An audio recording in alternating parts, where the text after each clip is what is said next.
Your phone buzzes. Group chat. 11 messages in the last 10 minutes. Someone's organizing something. Everyone's excited. But you look at it for about 2 seconds, put the phone face down, and feel almost nothing. Not guilt, not sadness, just relief. You didn't send a dramatic goodbye. You didn't explain yourself. You just slowly, quietly became unavailable. And here's the thing that confuses everyone around you. You don't miss it. If anything, you feel lighter, like something that's been pressing on your chest for years, finally isn't there anymore. People have a word for what you've done. Cold, antisocial, the one who changed.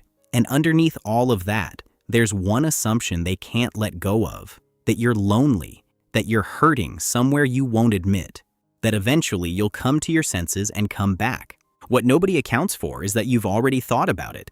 The answer is no. Society almost always frames this as damage. You cut everyone off, so something must have broken. The explanation gets pulled out every time. Attachment wounds. A nervous system stuck in survival mode. Childhood patterns you haven't processed yet. And some of that is real. But there's a more specific mechanism underneath it all, one that explains what's actually happening in your brain, at a level most people have never heard. Here's what the research actually found. A neuroscientist at the University of Virginia named James Coan developed something called social baseline theory. What he discovered sounds almost too simple, but sit with it for a second. Your brain doesn't experience close, trusted people as separate from you. It treats them as extensions of itself. When someone you rely on is nearby, your brain offloads regulatory work onto their presence. Threat processing becomes more efficient. Your nervous system runs more cheaply. The right people, your brain has quietly calculated, reduce the metabolic cost of being alive. That's what real connection is supposed to do.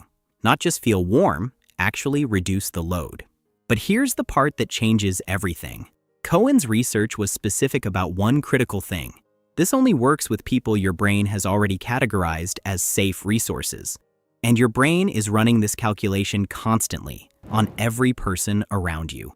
One silent question underneath every interaction. Does this person reduce what it costs me to exist, or do they add to it? Think about the people you walked away from, not the ones that ended in a fight. The quiet fades, the slow disappearances. After most conversations with those people, did you leave feeling lighter or heavier? When their name appeared on your phone, what did your body do before your brain even had time to catch up? That wasn't anxiety, that was data. Because there's a whole category of relationship that looks like connection from the outside and functions as the exact opposite on the inside. You're the one tracking the emotional temperature of every room. You're the one adjusting your schedule, absorbing what nobody else will carry, giving the kind of attention that never gets returned. Every interaction ends with you running slightly below where you started. And your brain, that ruthlessly efficient machine, noticed. It ran the numbers over and over and kept getting back the same answer. These people cost more than they return. Your neural circuits monitor the biological energy spent on every text, every forced smile, and every small favor. When the metabolic deficit becomes too large, the system shuts down to prevent physiological burnout. This reaction protects your physical resources from being depleted by social interactions that provide no actual return. So your brain did what every nervous system does when it identifies a consistent drain. It reclassified, not from friend to enemy, from resource to tax. And once that reclassification happens, something shifts. Their messages feel heavier before you've even opened them. Their name on your phone creates a low-level tension you can't explain. You're not imagining it. Your brain already updated its model. The physiology backs this up in ways most people never hear. Research measuring actual biological stress responses found that people in chronically low-quality relationships carry higher cortisol levels and elevated inflammatory markers compared to people who are intentionally, completely alone. Not people in obviously toxic situations, people in quietly draining ones. Relationships that looked perfectly fine from the outside. Your body was paying a price that was invisible to everyone except your own nervous system, so it stopped extending itself toward people who consistently cost more than they returned. Now, for most people who reach this point, there's a long history underneath it. You were probably the reliable one, the one who showed up when others didn't. The person who absorbed everyone's chaos without expecting much back. Somewhere earlier, you learned that needing more than you were given was risky, that asking for reciprocity might cost you the little connection you already had. So you lowered the bar quietly. You gave without measuring it. You got so good at absorbing the imbalance that you stopped noticing how much it was taking from you. But the body keeps its own ledger. At some point, the numbers become impossible to ignore. Here's what's actually worth understanding about people who do this. They're not the ones who stopped caring about connection.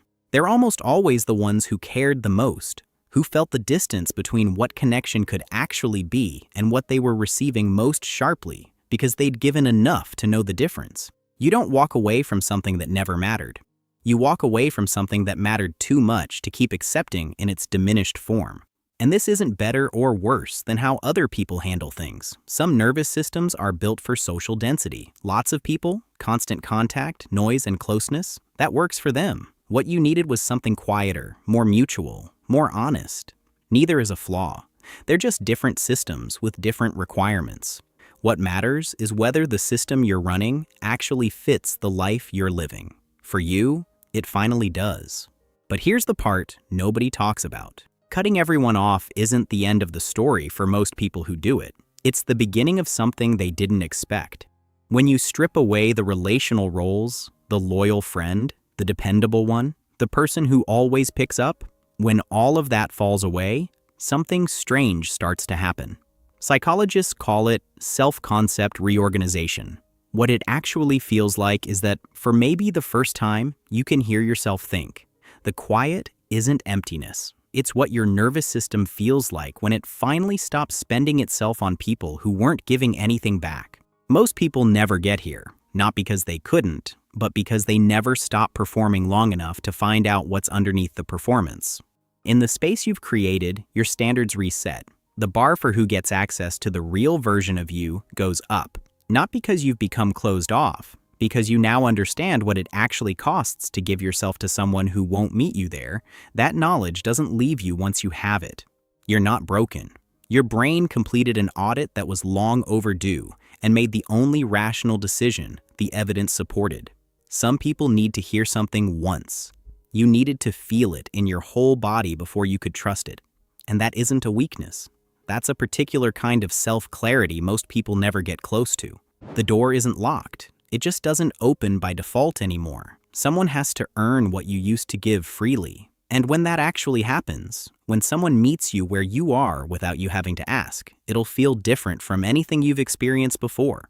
Quieter, more certain, like something your nervous system finally recognizes as safe. You didn't give up on people.